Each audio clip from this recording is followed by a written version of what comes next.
As you likely know, RFK is expected to be nominated for the Director of the Health and Human Services. Now, he has a major task at hand because we are amid a major public health crisis here in the U.S. It seems that our institutions over the past 30 or 40 years have really been focused on reducing transmission of pathogenic diseases. We saw that play out during the COVID-19 pandemic, where it seemed that our health institutions and the media and politicians didn't really care much about metabolic health, obesity, cardiovascular disease, but were really keen on reducing the transmission of a respiratory virus with an age-adjusted fatality rate for people under the age of 59, less than 0.01%. And so it seems that we've sort of lost track of what public health in this country is really all about. We have lost track of the fact that obesity rates are now at 73. Well, if you categorize overweight and obesity and clump those two statistics together, about 7 in 10 or more U.S. adults have some degree of obesity or overweight. And if we also look at metabolic disease as well, about 93.6%, according to the recent NHANES data that I can share with you here, about 94%, let's call it, of U.S. adults have some degree of poor metabolic health, which is linked with increased risk of cardiovascular disease, dementia, cancer, depression, the list goes on, fertility. And so it seems that it would be good to have an individual run health and human services who understands that the main threat or harbinger of public health is not actually transmittable infectious diseases. We have really good antibiotics and agents and things like that that can suppress the transmission of a myriad of infectious diseases. We need to focus more on metabolically induced diseases.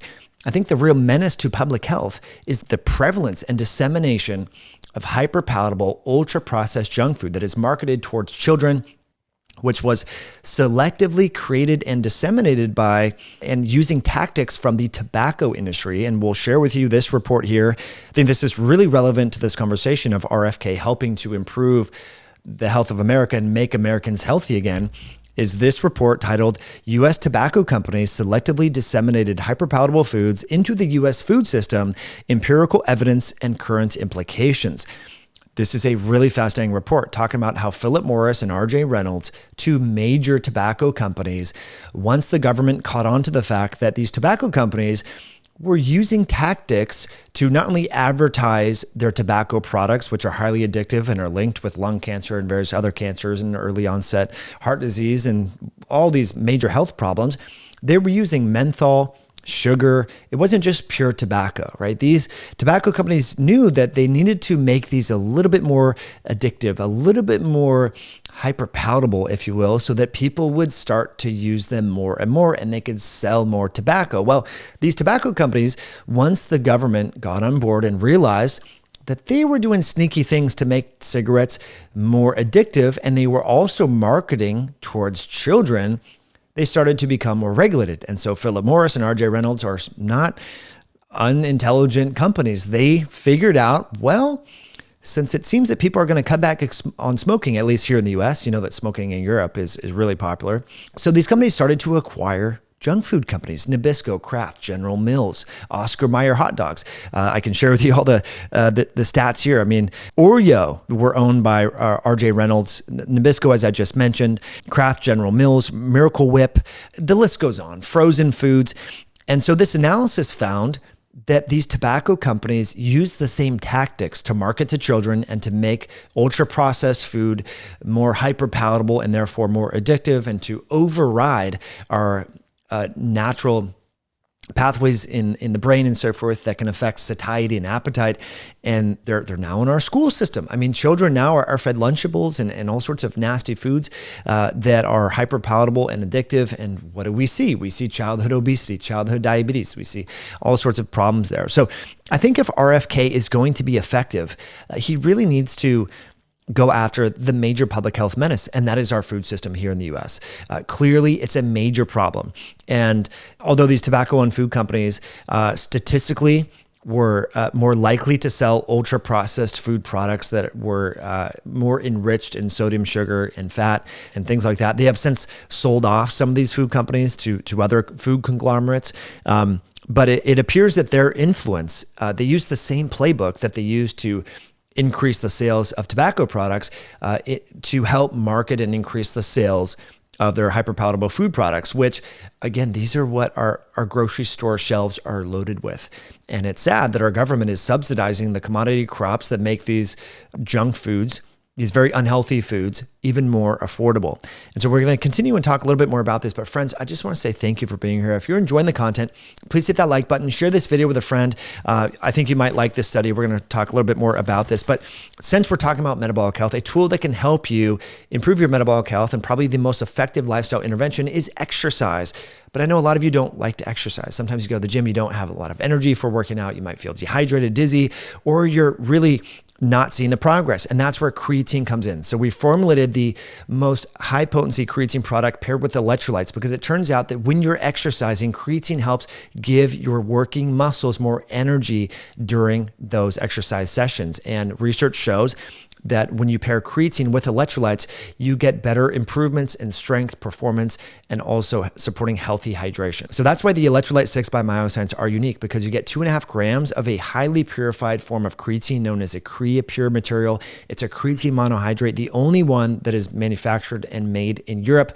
Most of the other creatines on the market are sadly made in China. Highly purified, paired with domestic minerals such as real salt, such as magnesium, potassium, as well as taurine.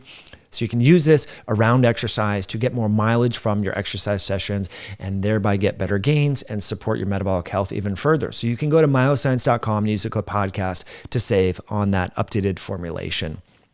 So getting back to the study and the task that RFK has at hand, we also have this notion of the revolving door, where individuals who are part of a regulatory agency such as the USDA, such as the CDC, or such as the FDA, they conveniently often get hired by the very companies that they were previously employed to regulate.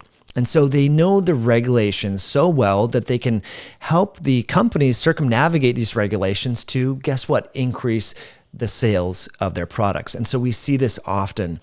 There was an individual that was part of the USDA that is now on a major sugar conglomerate. We see this with lipids and oils and so forth. And we see this a lot with pharmaceutical companies, where Scott Gottlieb, who was part of the FDA, is now, guess what, a chief medical officer over at Pfizer, right? So we see this all the time. And it's a problem. And so RFK and this new administration has to do something about this, because lowering the cost of insulin is not going to somehow make people miraculously more healthy. I mean, that was a big point of contention during the political debates. Like, oh, we got to lower insulin.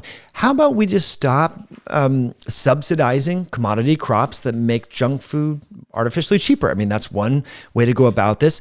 But I think we also need to do something about the advertisements of ultra-processed junk food towards children and the subsidies for these processed foods. So it would be really interesting to see RFK do something about this if he gets nominated for the head of the Health and Human Services aspect of the federal government. I mean, I don't expect miracles with the government. I think there's so much conflicts of interest.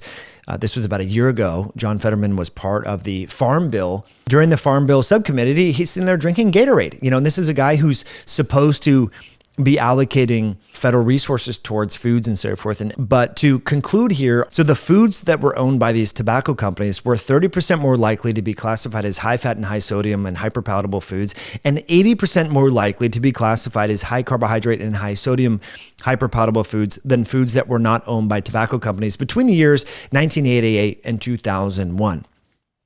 So I don't know how we reverse this damage outside of just focusing on healthy, whole, real foods, getting back to buying local, eating local, slow foods, eating together, making foods from scratch at home, subsidizing that, maybe giving tax credits for people who have low fasting insulin, who have a low hist-to-weight ratio. I don't know. I think there's things that we can do. We can incentivize. Americans we're hardworking people, and we are very money focused. I think a lot of people would love a tax credit for showing that they have optimal metabolic health. That would cause a lot of people to not want to eat this junk food. I mean, honestly, imagine if you can get a $5,000 federal tax credit every year for just going and running some labs and having low fasting insulin or low triglycerides. I mean, it'd be hard to cheat that. There's not a lot of drugs or things that you can do to cheat that. I think that would really move the needle.